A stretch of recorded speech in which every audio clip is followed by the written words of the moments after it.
because I think we have to be a little bit more nuanced than we've been in the past about whether or not this will work for low-income students versus very high-ability students that come from multi-generational traditions of higher education. And also, not just redesigning our existing institutions, but to begin to rethink and to reinvent new educational models.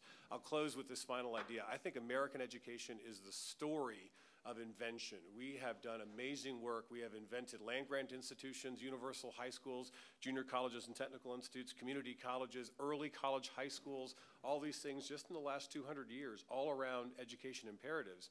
Now is the time for us to lean into new models and to really think differently about how we can deliver education, and maybe even let the edupunks rise, where they can drive some of their own education and we can accredit their learning as opposed to just accredit their experience of coming to an institution. So with that, I'll turn it over to the other folks. Thanks. Okay.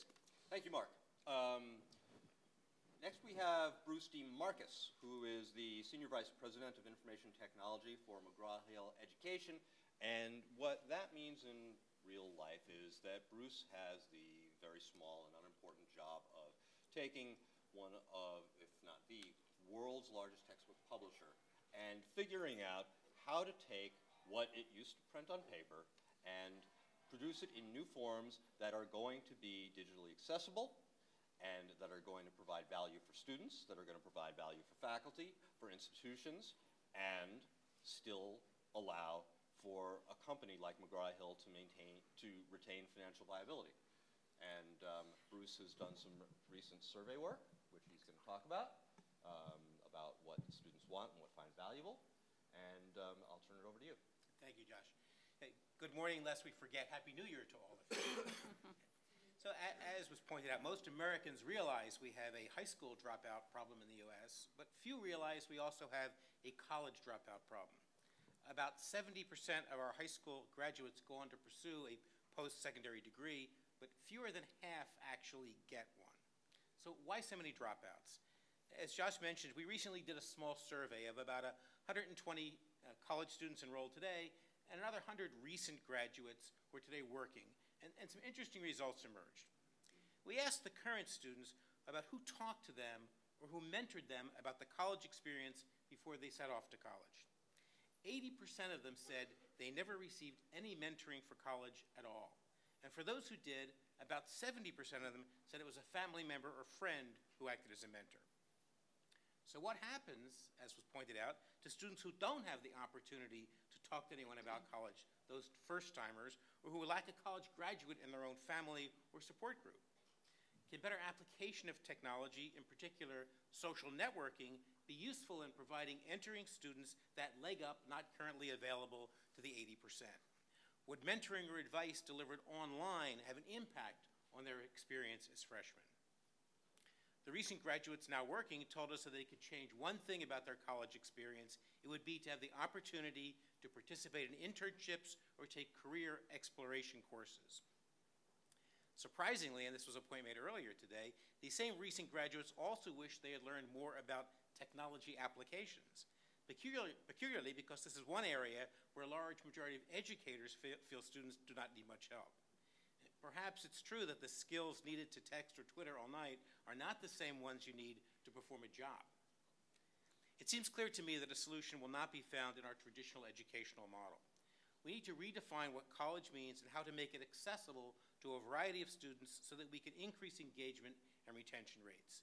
This includes taking advantage of the potential in online courses, adopting new smart educational software and assessment platforms, and recognizing the power of social networking tools such as Unigo to fill the mentor gap.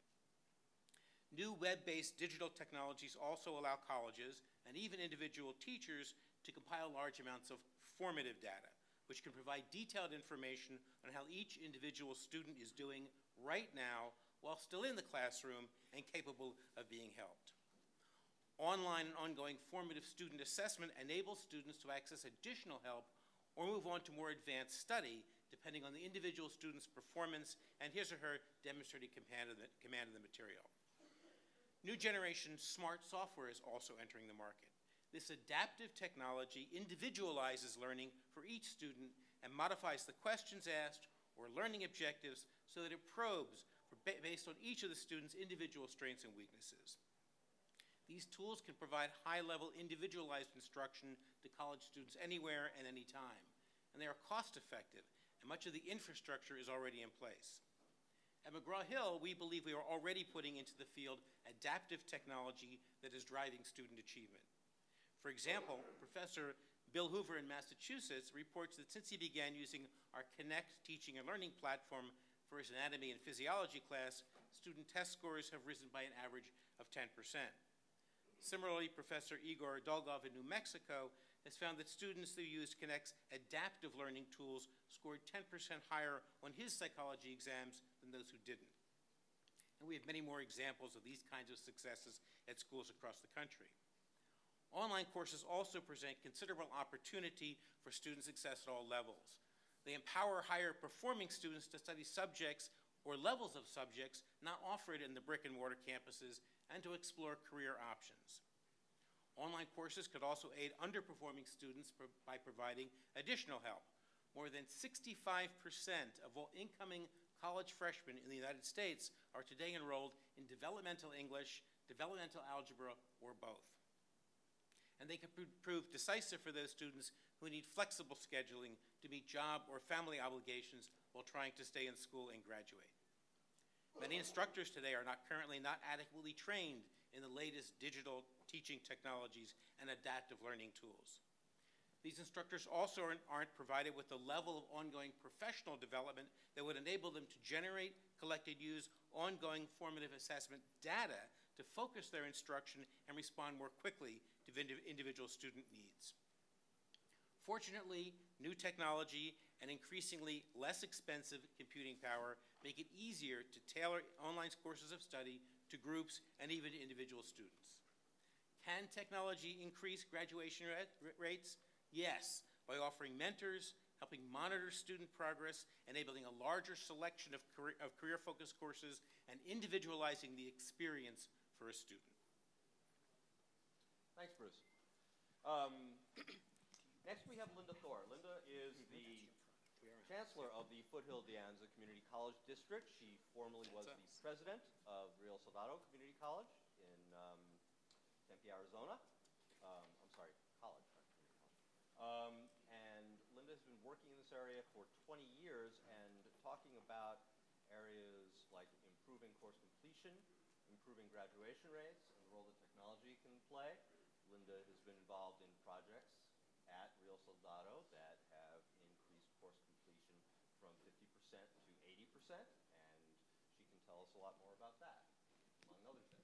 Thank you, Josh, very much. It's really a great pleasure to be here today as one of the practitioners on the panel and a representative of the 1,200 community colleges in this country. I am not a techie. But I am a CEO that really values what technology can do both for instruction and for general efficiency in higher education. Just a little bit more about my background so that you will understand my perspective. Since just last February, I've been the Chancellor of the Foothill De Anza Community College District, which is the largest community college district serving the Silicon Valley. And Foothill College was the first California community college to put courses online, and today offers 24 associate degrees and 21 certificates fully online. Foothill De Anza also developed an open source learning management system called Etudes